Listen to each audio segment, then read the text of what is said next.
So once again, shout out to Al Heyman. There has to be some kind of. I know Al Heyman does not do interviews. We listen. There has to be some kind of behind the scenes or documentary on Al Heyman. Again, this guy is one of the most powerful sports influencers in sports today. Al Heyman.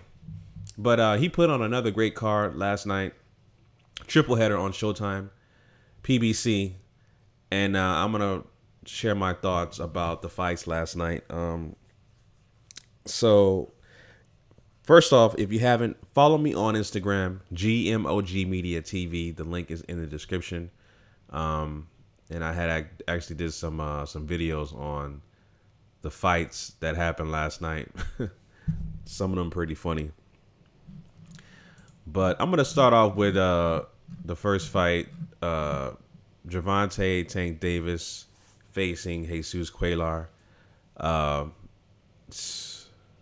Gervonta was a monster, man. He was a monster, and I saw the difference, especially from his last fight. How he was throwing his punches, his combinations, slipping punches. He was focused. He looked really good against Cuellar. The difference, and Kevin Cunningham, he made that difference. I saw that.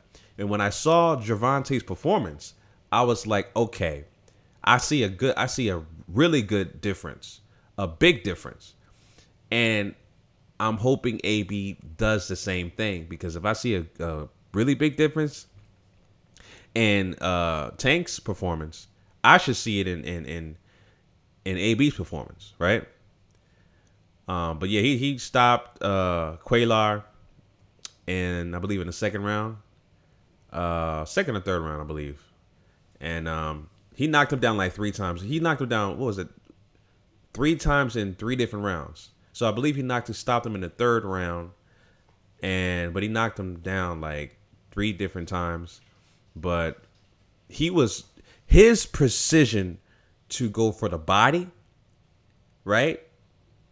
Because I believe a couple of knockdowns are from body shots. The liver shot was like the first knockdown, and that's pretty much what slowed Cuellar down.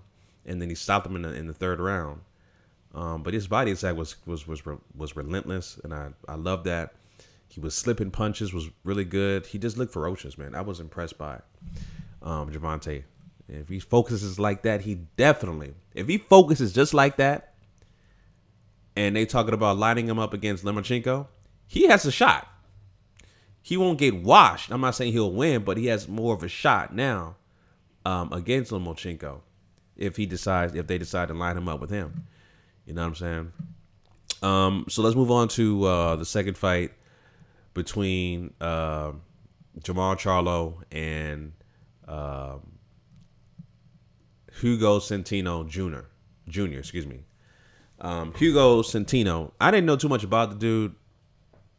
So, and I know that Jermall was fighting for an interim WBC belt. So I was like, okay, well, you know, I'm pretty sure Jermall was going to stop him, and Jermall did stop him. He stopped Hugo Centeno Jr. in the second round. It was a ferocious headshot, man. It was crazy. Stopped that dude in the second round. Hugo, he looked real tentative. I knew he was very weary of Charlo's power. So he was fighting. It was almost like he was fighting scared a little bit. I'm not going to say boxers are scared, but, you know, he was like fighting real cautiously. He just didn't want to get hit because he knew that Charlo had power. But he was basically countered. Hugo threw an uppercut, and Jermall Charlo saw that opening, went in for the kill. He threw a right hook or right cross first, and then he set him up with a left hook, and that left hook basically pillaged Hugo Centeno Jr. to the canvas, knocked him out cold. He was out on his feet, and his body just dropped. You know what I'm saying? And post-fight interview, Charlo was talking to Hugo, and Hugo said, "I don't remember what happened." So that lets you know when you were knocked out, you blacked out for a good 30 seconds. and you don't remember what happened. So, but that was a very good performance, and it makes Charlo, well, at least the Charlo brothers, period, there's highly avoided fighters that people just don't want to fight, especially Triple G, who is trying to fight this damn 154 pounder for May 5th, basically a wash tune-up fight to set up a fight with a rematch with Canelo.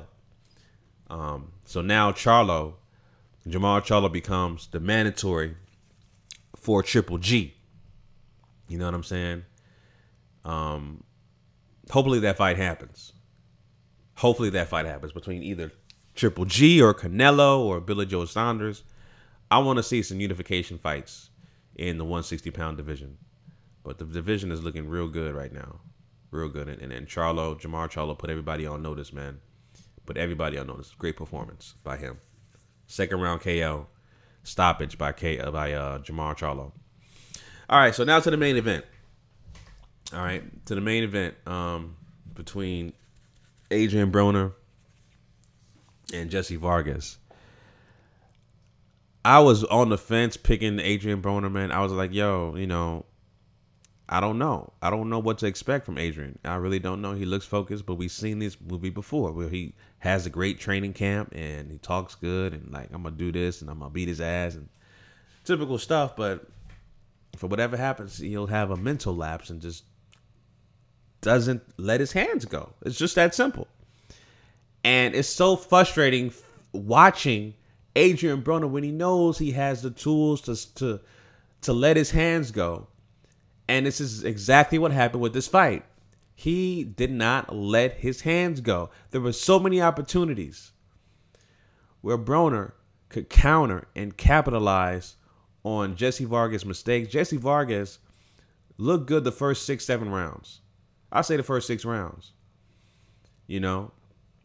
And he was tired after the first 6 rounds. He was tired. Broner didn't really take advantage of that. He was still, coming in with the high guard, trying to pop shot. Then he, after the 6th round, he started to walk Vargas down because he knew he was tired. And Vargas would fight in spurts. He'll take some rounds off. Broner would walk him down, with an attack. And then next couple rounds, you'll see Vargas try to press and come back, use his jab. Vargas did a great job utilizing his jab. Even that could be countered in time. Use a pull counter for that. You know what I'm saying? It was so many things that Broner could have done. He could have stopped Vargas, and he just didn't. Kevin Cunningham was frustrated just like I was. He kept telling Kevin Cunningham, the new trainer for Adrian Broner, kept telling AB, let your damn hands go. Let your hands go. It was because he saw the same thing I saw. It was so many opportunities where Broner could have stopped this guy. And he didn't let his hands go. He did not let his hands go. And, it was clear that Vargas was fatigued. You know what I'm saying? And I was just like, on my commentary, I was doing commentary on Instagram videos, and I was like, yo, Broner needs to stop this guy in the 12th round. He let him come back in the 11th round, and I thought it was a close fight. I thought he needed a knockout to win because I was like, yo, they're probably gonna give it to Vargas, but I knew it was a close fight. Me personally, I did have it. I did have a 7-5 Vargas, but I could see a draw. I wouldn't be mad at a draw either. You know what I'm saying? But I was more frustrated. I was just more emotionally frustrated with Broner for just not taking advantage of openings and mistakes that Vargas was doing. That's what I was really upset about. I was just like, man, why don't you stop shaking your head? Let your hands go. Every time, every time Broner would take a punch, right, from Vargas, he keeps doing that. Oh, that ain't working for me. He's shaking his head and doesn't throw back. Doesn't let his hands go. That really, man, That just really, it just really got me upset.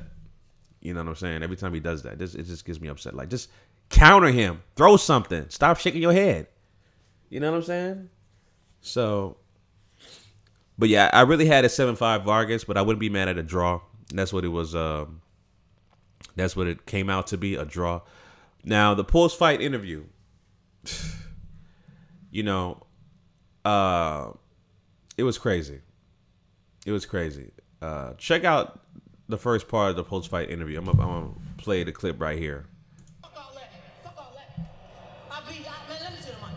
Hey, I beat. Hold on. I beat your ass. Look at his face. It look like I beat him what they beat Martin Luther King with, man. You know what? I'm gonna be honest. Okay, yeah, I didn't get that at all. But they beat Martin Luther King with. See, that's the type of shit right there. See, after this performance, Broner is no longer a headliner. You can't headline cards no more. You can't. And I know that speaking of Al Heyman also, right? I know Al Heyman. I know Broner and the Charlo brothers had beef. They had problems and stuff like that.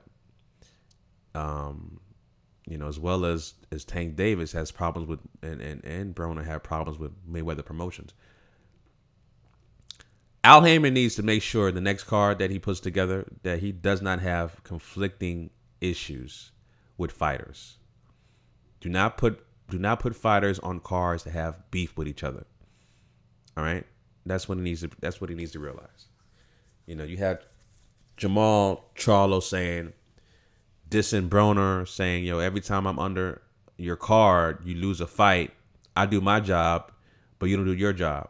You know, for me, when I saw that, you know, Jamal should have just talked to Al Heyman.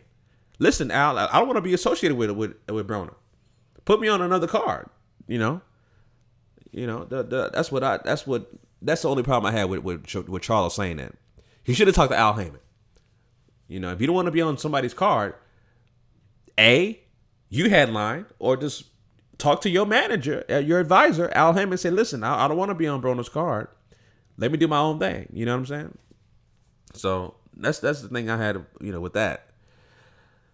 But yeah, with the post-fight interview and the way he performed, and it's like, you know, even you look when you really look back on Broner's losses,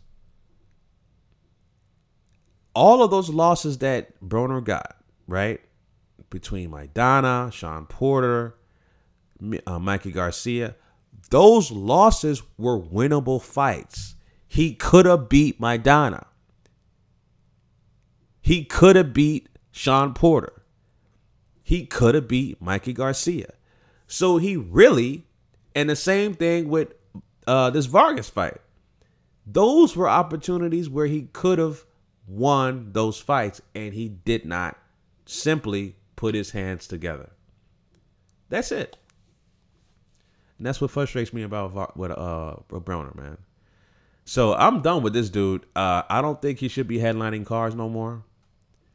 I think he's just an official gatekeeper right now. And that's basically, I moved on now. I moved on. You know, I moved on. Especially with this last antic here talking about I beat your ass like Martin Luther King and this ridiculous shit like that, man. I'm done with this dude. You know, I'm done. So anyway, family, those are my thoughts on the fight.